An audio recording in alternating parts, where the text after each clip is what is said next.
ராமநவமி ஸ்ரீராமரின் அவதார ரகசியம் முழு கதை. அறிமுகம். வணக்கம் அன்பான ஆன்மீக தேடுதலாளர்களே.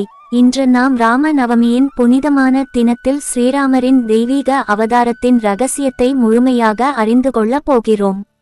இந்த நாள் ஏன் இவ்வளவு முக்கியத்துவம் வாய்ந்தது? ஸ்ரீராமர் எப்படி அவதரித்தார்? அவரது பிறப்பின் பின்னணியில் உள்ள தத்துவம் என்ன? வாருங்கள் இந்த தெய்வீக கதையை ஆழமாக பார்ப்போம். ராமநவமி என்றால் என்ன?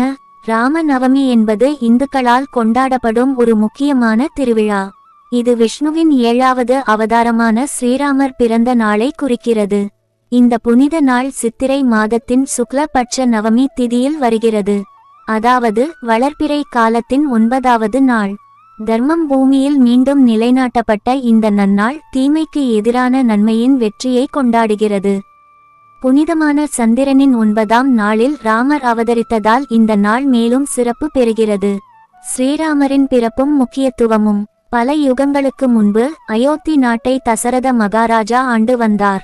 அவருக்கு கோசலை, சுமித்திரை, கைகேயி என 3 மனைவிகள் இருந்தும் புத்திர பாக்கியம் இல்லாமல் வருத்தப்பட்டார்.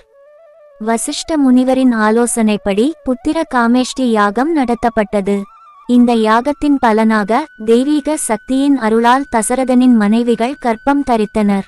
சித்திரை மாதம் சுக்லபட்ச நவமி திதியில் கோசலை தேவி மத்தியான வேளையில் நண்பகல் ஸ்ரீராமரை பெற்றெடுத்தார். அதே நேரத்தில் சுமித்திரை லக்ஷ்மணனையும் சத்ருக்னனையும் கைகேயி பரதனையும் பெற்றெடுத்தனர்.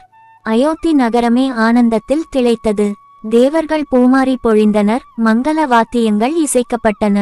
ஸ்ரீராமர் சாதாரண மனிதனாக பிறந்திருந்தாலும் அவர் விஷ்ணுவின் அவதாரம்.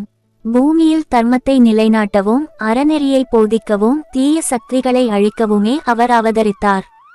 ராமாயணம் என்ற புனித நூல் அவரது வாழ்க்கை வரலாற்றையும் அவர் போதித்த விழுமியங்களையும் நமக்கு எடுத்துரைக்கிறது.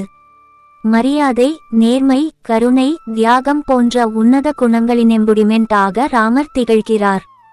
ராவணனை வதம் செய்து அதர்மத்தை அழித்தது அவரது அவதாரத்தின் முக்கிய நோக்கங்களில் ஒன்றாகும். ராமநவமியில் ஏன் பூஜை மற்றும் விரதம்? ராமநவமி அன்று பக்தர்கள் ஸ்ரீராமரை வழிபட்டு விரதம் இருப்பது வழக்கம்.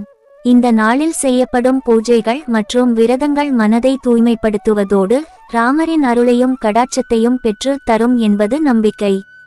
ராமநாம ஜபம். பக்தர்கள் ஸ்ரீராம ஜெயம் போன்ற ராமரின் புனித நாமங்களை 108 முறை அல்லது அதற்கு மேலும் ஜபிக்கின்றனர். இது மன அமைதியையும் ஆன்மீக பலத்தையும் அளிக்கிறது. சுந்தரகாண்ட பாராயணம். ராமாயணத்தில் உள்ள சுந்தரகாண்டம் அனுமனின் வீரத்தையும் ராம பக்தியையும் எடுத்துரைக்கிறது. இதனை பாராயணம் செய்வது மிகுந்த பலன்களை தரும் என்று நம்பப்படுகிறது. பிரசாதங்கள். பானகம், வெல்லம் மற்றும் ஏலக்காய் கலந்த நீர், பஞ்சாமிர்தம், பால், தயிர், தேன், நெய், சர்க்கரை கலந்த கலவை, வடை, பாயசம் போன்றவற்றை ராமருக்கு படைத்து பக்தர்களுக்கு விநியோகிக்கின்றனர். தீப ஆராதனை. வீடுகளிலும் கோவில்களிலும் விளக்கேற்றி ராமருக்கு ஆராதனை செய்வது மங்களகரமானதாக கருதப்படுகிறது. விரதம். பலர் இந்த நாளில் உணவு உட்கொள்ளாமல் விரதம் இருந்து ராமரின் நினைவிலேயே பொழுதை கழிக்கின்றனர். சிலர் ஒரு வேளை மட்டும் உணவு உட்கொள்கின்றனர். விரதம் இருப்பது புலன்களை அடக்கி மனதை ஒருமுகப்படுத்த உதவுகிறது. ராமநவமியில் செய்ய வேண்டியவை. காலையில் துளசி. காலையில் எழுந்து நீராடி துளசி செடிக்கு நீர் ஊற்றி துளசி மலர்களை ராமரின் படத்திற்கு சூடுவது நல்லது. வீட்டு அலங்காரம். வீட்டை சுத்தம் செய்து வண்ணமயமான கோலங்கள் போட்டு ராமரின் படத்திற்கு மலர்களால் அலங்காரம் செய்ய வேண்டும். மந்திர உச்சாடனம். ராமரின் ஸ்ரீராம ஜெயம் மந்திரத்தை 108 முறை அல்லது உங்களுக்கு முடிந்தவரை உச்சரிக்கவும். பிரசாதம் வழங்குதல். பொங்கல், பாயசம் போன்றவற்றை வீட்டில் தயாரித்து ராமருக்கு படைத்து அக்கம் பக்கத்தினருக்கும் ஏழைகளுக்கும் வழங்கவும். கோவில் வழிபாடு. அருகில் உள்ள ராமர் கோவிலுக்கு சென்று வழிபாடு செய்வது மிகவும் சிறப்பானது. அங்கு நடைபெறும் சிறப்பு பூஜைகள் மற்றும் பாராயணங்களில் கலந்து கொள்ளலாம். ராமாயணம் படித்தல். ராமாயணத்தின் சில பகுதிகளையாவது இந்த நாளில் படிப்பது அல்லது கேட்பது நல்லது.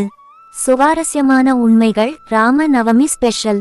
பிறந்த நேரம். ஸ்ரீராமர் மத்தியான காலத்தில் நண்பகல் 12 மணி அளவில் அவதரித்தார் என்பது குறிப்பிடத்தக்கது. புனித தலங்கள் அயோத்தி ராமரின் பிறப்பிடம், ராமேஸ்வரம் ராமர் சிவபெருமானை வழிபட்ட தலம் போன்ற இடங்களில் ராம நவமி மிக விசேஷமாக கொண்டாடப்படுகிறது. அங்கு பெரிய திருவிழாக்களும் தேரோட்டங்களும் நடைபெறும். பாதுகை வழிபாடு. ராமர் வனவாசம் சென்றபோது அவரது பாதுகைகளை பரதன் சிம்மாசனத்தில் வைத்து ஆட்சி செய்தார். இந்த பாதுகைகளை வழிபடும் மரபு ராம பக்தர்களிடையே உள்ளது. இது ராமரின் பிரதிநிதியாக கருதப்படுகிறது. ராமாயண ஸ்லோகங்கள். ராமாயணத்தில் உள்ள 24,000 ஸ்லோகங்களும் ஒவ்வொரு ஞானக்கருத்தை உள்ளடக்கியது. இது மனித வாழ்க்கைக்கு தேவையான அறநெறிகளை போதிக்கிறது. ராமரின் குணங்கள். ஸ்ரீராமர் கருணை, இரக்கம், நீதி, சத்தியம் போன்ற அனைத்து நற்குணங்களின் உறைவிடமாக திகழ்கிறார். அவரது வாழ்க்கை ஒரு முன்மாதிரியான மனிதன் எப்படி இருக்க வேண்டும் என்பதை நமக்கு காட்டுகிறது. முடிவுரை. ஸ்ரீராமரின் வாழ்க்கை நமக்கு ஒரு உன்னதமான தர்ம போதனை. அவர் காட்டிய பாதை நீதியையும் உண்மையையும் அடிப்படையாக கொண்டது. இந்த ராம நவமி திருநாளில் ஸ்ரீராமரின் அருளை பெறவும், அவரது ஆசிகளை பெறவும், அவரது நேர்மை, பொறுமை, தியாகம் போன்ற நற்குணங்களை நம் வாழ்வில் பின்பற்றுவோம் என்று உறுதியேற்போம்.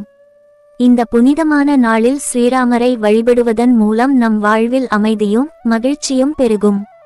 அவர் நம்மை எப்போதும் காத்து வழிநடத்துவார். இந்த வீடியோ உங்களுக்கு பிடித்திருந்தால் லைக் செய்யுங்கள், உங்கள் நண்பர்களுடன் பகிர்ந்து கொள்ளுங்கள். உங்கள் கருத்துக்களை கமெண்ட் பகுதியில் எழுதுங்கள். ஜெய் ஸ்ரீராம்.